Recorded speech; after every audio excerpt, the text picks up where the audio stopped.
7:07. If you are a woman, you are effectively working for free for the rest of the year. That's it's a line that's come out of a report that's on the gender pay gap. The report's being released this morning by the Fawcett Society and the TUC. Going to speak to the TUC in around about an hour's time. They say the gap is widening. It means women are still earning just 80p for every pound that's earned by a man. Let's speak to a couple of people about this. Mike Buchanan is the leader of the political party Justice for Men and Boys. He's considering standing as an MP next year. And Lorely Burt is the Liberal Democrat MP for Solihull, also the government's Women in Enterprise champion. Mike, Lorely, good morning to you both. Yes, good morning, Steve. Mike, I'm going to come to you first. Just reading a couple of things that you've written. You believe, and I'm presuming this is right from what I've read, that the gender pay gap is a myth, isn't it? It is. Well, let me put it this way, Pete. The gender pay gap exists, but it's got nothing to do with employers paying women less than men.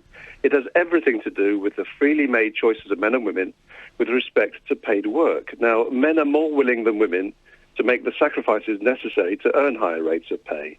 Those sacrifices include exposure to mental stress, risk, unpleasant working conditions, unsocial working hours, working a long way from home, and so on, while women are concentrated in lines of work which have high levels of applicants for every job, so wages are low in areas like caring, catering, shop work, and so on.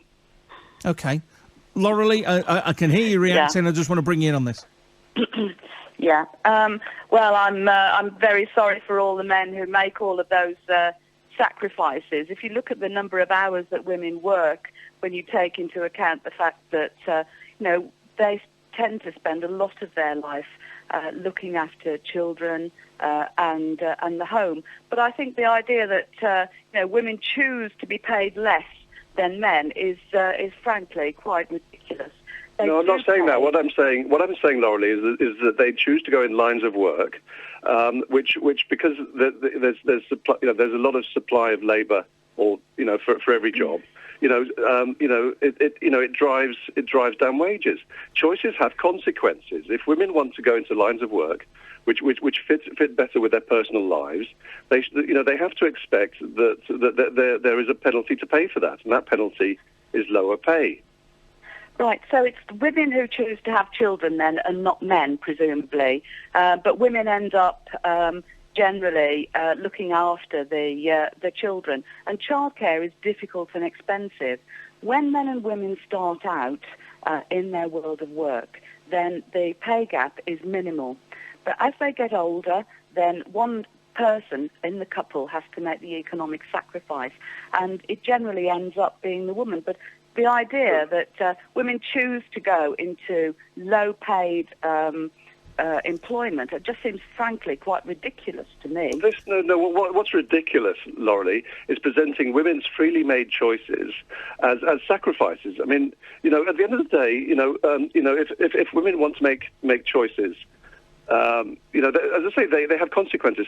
There is we published last night a link to a 40-page report by a guy called William Collins, which shows that there is no gender pay gap between the ages of 18 and 40, and in fact, women in their 20s without children earn on average. It's all there. This is all government statistics, and women in their 20s without children earn more than men in their 20s. Now, I don't see you campaigning about that. Women on average in part-time work earn more than men in part-time work. I don't see you campaigning about that. Okay, well, I just want to clarify something, Mike. Do you think then if a woman and a man are doing the same job, should they get the same wage? Of course they should. Okay. But the Equal Pay Act, Pete, came in 1970.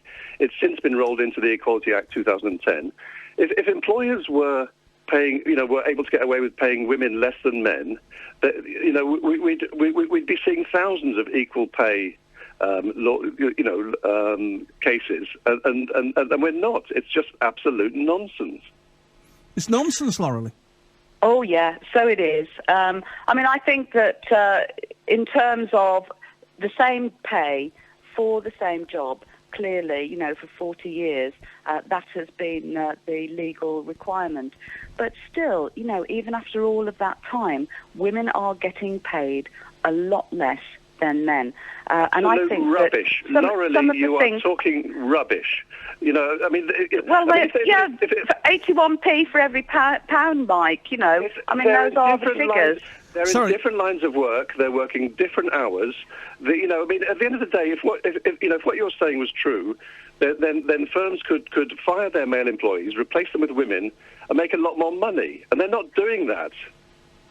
I think that, some of the things that we as a government have brought in, like shared parental leave, why not let the men take their opportunity to have a share in the childcare, the right to request flexible working? Because men don't want to look after the children. Is that what it is, It's not a question Mike? of wanting. Let's look at another way, that women prefer to take those opportunities more than men, because men are work-centred. Now, in the year 2000, the renowned sociologist Catherine Hackim published a paper on what she called preference theory.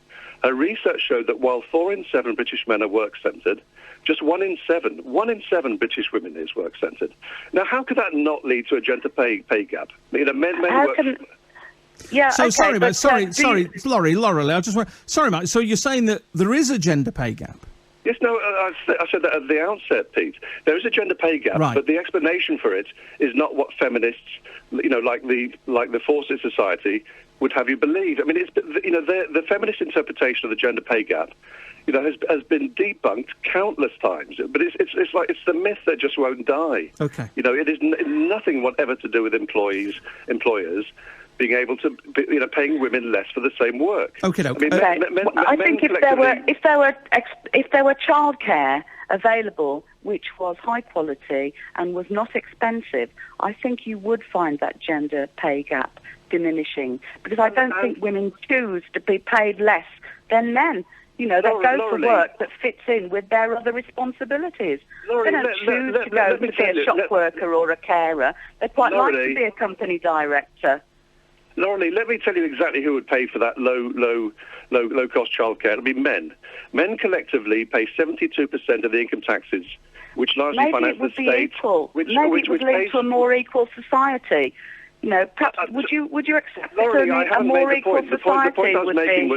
The point I'm making is that 72% of the income taxes paid in this country are paid by men. Men pay £68 billion more. Men get paid more because they work in tougher jobs. They work longer hours. Oh, I feel sorry for them. I really do. I just think if women had the same opportunities as men, then you would see different things. And I just think, a lot of men do actually want to take a greater role in the upbringing of their children. And the kind of mentality that says, oh, no, men don't want to do that sort of thing, that denies them the ability to look after their children and to bond and to have a life and to have some work-life balance as well.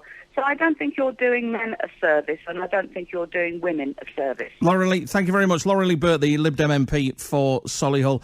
Mike, thanks for coming on this morning. Good to speak to you. Thank you, Pete. Pleasure. Mike Buchanan from Justice for Men and Boys. I'd like to hear from you this morning. Just taking on a point that Mike was making. Do men work harder?